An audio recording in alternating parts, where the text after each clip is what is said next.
کہ وہ نجی محفلوں میں یہ کہتے تھے کہ اسرائیل کو تسلیم کر لینا چاہیے اور یہ جنرل ضیاء اللہ کی رائے. تو میں نے کہا یہ تو بڑی الارمنگ بات ہے کہ ضیاء اللہ کی اسرائیل کو تسلیم کرنا چاہتا ہے. تو میں نے ان کا انٹرویو کیا. تو وہ اس حد تک وہ انٹرویو نے شہرت اختیار کی کہ جو امریکہ کی سینٹ ہے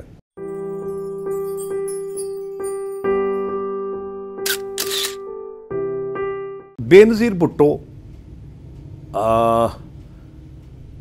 جب ابھی وہ سیاست میں تو خیر بہت فعال اور بہت ان کا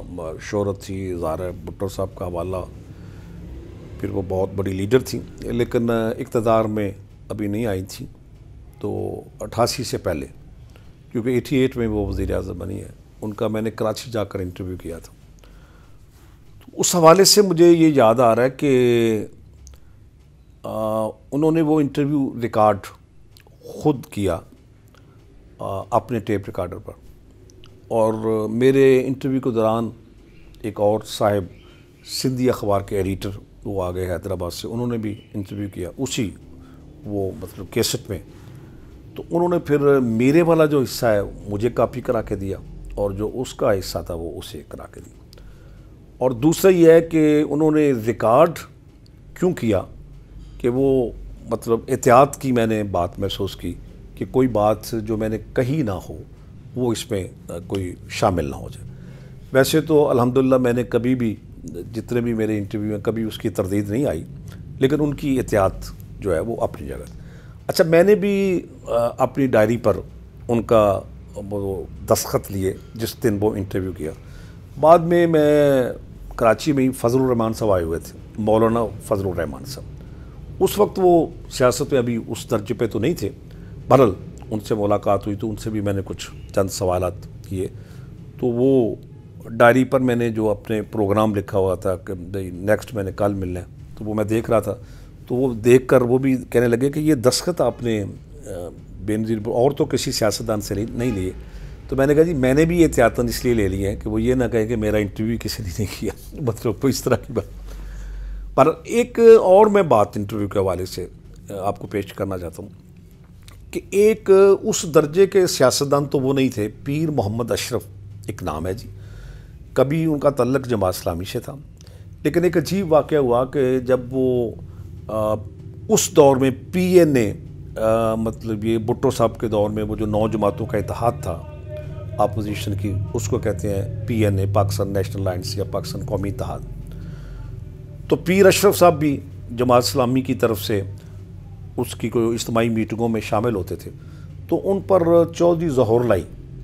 جو چودھری شجاعت حسین کے والد تھے, انہوں نے یہ کہا کہ یہ انٹیلیجنس جو ایجنسی ہیں ان کے لیے کام کرتے ہیں. تو ان کی شکایت پر اور ثبوت دینے پر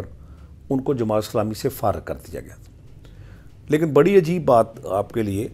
کہ وہ کو سال 2 سال بعد اسی مسلم لیگ میں شامل ہو گئے جس کے ایک لیڈر نے یہ اعتراض کیا تھا کہ یہ انٹیلیجنس اداروں کے لیے کام کر. پر وہ پیر اشرف صاحب سے میں ملا تو اس وقت وہ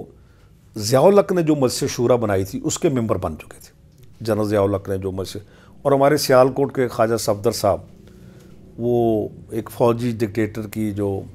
نامزد مجلس شورا کے وہ چیئرمین تھے.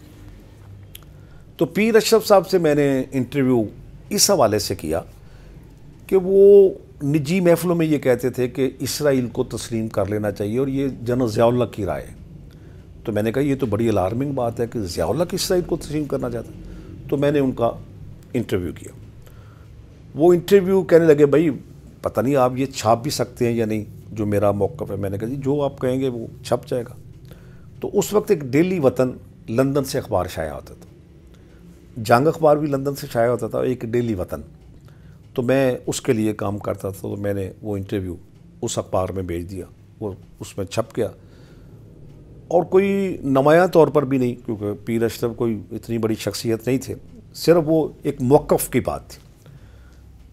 تو وہ اس حد تک وہ انٹرویو نے شہرت اختیار کی کہ جو امریکہ کی سینٹ ہے اس کی کو امور خارجہ کی کمیٹی, انہوں نے یہ کہا کہ جی پاکستان میں مجلس شورا کے ارکان یہ رائے رکھتے ہیں. اس طرح کا وہ اپنی رپورٹ میں انہوں نے موقف. وہ کسی نے رپورٹ پڑھی مجلس شورا کے ممبر، تو انہوں نے مجلس شورا کے اجلاس میں کھڑے ہو کر کہا جی کہ یہ ایسے امریکہ کی جو امور خارجہ کی کمیٹی ہے، تو اس وقت شریف الدین پیرزادہ وزیر خارجہ تھے جو بڑے معروف قانون دان ہیں، تو انہوں نے مجلس شورا میں کھڑے ہو کر جس طرح منسٹر جواب دیتے ہیں کہ جی ایسا کوئی مجلس شورا کا تو رکن نہیں ہو سکتا اور نہ ہی ہمارا یہ موقف ہے، وہاں وہ پیر اشرف بھی موجود تھے تو وہ بالکل خاموش ہو کر بیٹھے رہے، یعنی انہوں نے وہ خاموشی اپنے اوپر طاری رکھی اور یہ نہیں کہا کہ بھئی یہ میں نے کسی کو کہا ہے، یعنی وہ اصل میں اس انٹرویو کی بیس پر سارا ورشن۔ بعد میں وہ پیر اشرف صاحب الیکشن میں حصہ لے رہے تھے لاہور میں قومی اسمبلی، تو جنگ اخبار میں ان کے جو مخالف امیدوار تھے وہ ان کا نام تھا خواجہ احمد طارق رحیم، بعد میں وہ پنجاب کے گورنر بھی بنے، تو انہوں نے اسی حوالے سے کہا کہ جی یہ پیر اشرف صاحب تو اسرائیل کو تسلیم کرنے کی بات کرتے ہیں۔ اس وقت تک جنگ اخبار میں یہ میں خبر اس کو میں نے کسی اور دوست کے حوالے سے نا اس کے منہ میں وہ سارا ریکارڈ پیش کر کے اس کی زبان سے کہہ لیں میں وہ انٹرویو کی شکل میں وہ جنگ اخبار میں حوالہ بن چکا تھا کہ یہ پیر اشرف نے کہا۔ تو جب جنگ اخبار نے ان دونوں کو بلا لیا اپنے پروگرام میں کہ بھئی یہ آپ کہتے ہیں اسرائیل کو، وہ کہتے ہیں نہیں جی نہیں میں تو نہیں کہتا، انہوں نے کہا جی کہ یہ تو آصف علی نے آپ سے انٹرویو کیا ہے اور اس کا ریکارڈ کیسٹ ہمارے پاس بھی موجود ہے، یعنی یہ ریکارڈڈ بات ہے۔ جب وہ خبر جنگ میں چھپی تھی تو جنگ والوں نے کہا جی کہ ہمیں اس کا ثبوت چاہیے، تو وہ کہنے لگے پیر اشرف صاحب جی کہ میری یہ آواز انہوں نے خود بنا لی ہوگی، میں نے یہ انٹرویو نہیں دیا، یہ وہ انٹرویو سے مکر گئے۔ بعد میں جب جنرل پرویز مشرف کا دور آیا، بہت بعد، یعنی ضیاء اللہ کے بعد آپ کو پتہ ہے بے نظیر بھٹو وزیر اعظم بنی، ان کے اپنے دور میں جنیجو بنے، پھر اور دوسرے مختلف، نواز شریف آیا، پھر بے نظیر آئی 2 دفعہ، پھر مارشل لا لگا نا جی 99، تو اس دور میں بھی کوئی تھوڑی سی اسرائیل کے حوالے سے یہ بات چلی تھی، آپ کو پتہ ہے کبھی کبھی اب بھی چل جاتی ہے اور عمران خان کے بارے میں لوگ کہہ دیتے ہیں۔ تو وہی پیر اشرف انہوں نے اخبار میں بیان دے دیا کہ سب سے پہلے تو میں نے اسرائیل کو تسلیم کرنے کی بات کی تھی، جنہوں نے اس وقت تردید کر دی تھی کہ میں نے تو کوئی انٹرویو، تو پھر میں نے اسے ایک کالم میں نے لکھا کہ وہ انٹرویو اتفاق سے میں نے لیا تھا۔ اب مجھے نہیں پتا کہ وہ کوئی جعلی پیر اشرف تھے، یعنی وہ کوئی اور شخص تھے، یا یہ جعلی پیر اشرف ہیں، یعنی ایک تو ان میں سے کوئی فیک ہے نا، یا تو وہ ہے کہ جس سے میں نے غلطی سے انٹرویو لے لیا اور جس نے تردید کر دی تھی، اور ایک اب اسی انٹرویو کی بنیاد پر وہ کہہ رہے ہیں۔ یہ مجھے اپنے انٹرویو کے حوالے سے ایک یاد محفوظ ہے۔ اور ایک اور بات میں نوابزادہ نصر اللہ خان کے حوالے سے کرنا چاہتا ہوں کہ وہ بڑے زیرک پالیٹیشین تھے اور بڑا ان کا ایک ادبی پس منظر بھی تھا، خود بھی شاعر تھے، تقاریر بھی کرتے تھے، تو اس میں بھی بڑی اچھی گفتگو کرتے، اور کوئی بھی ان سے سوال کیا جائے پاکستان کی سیاست کی جو تاریخ ہے اس پر انہیں بڑا عبور حاصل تھا۔ تو ان کو میں نے کئی دفعہ انٹرویو کیا ہے، اور وہ جس سے میں اس حوالے سے امپریس ہوا ہوں کہ واقعی کوئی سیاستدان جو ہے جس سے پاکستان کی بجا طور پر سیاسی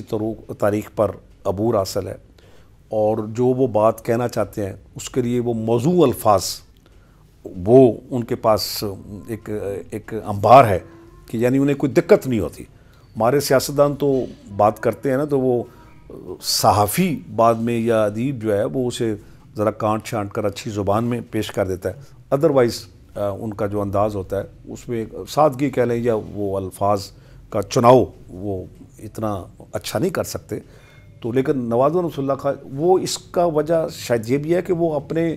عملی زندگی میں سیاست سے پہلے وہ ایک اخبار میں ایڈیٹر بھی رہ چکے تھے، اور ان کا صحافتی پس منظر تھا، جس وجہ سے وہ صحافتی زبان سے بھی واقف تھے اور ادبی زبان سے بھی واقف تھے۔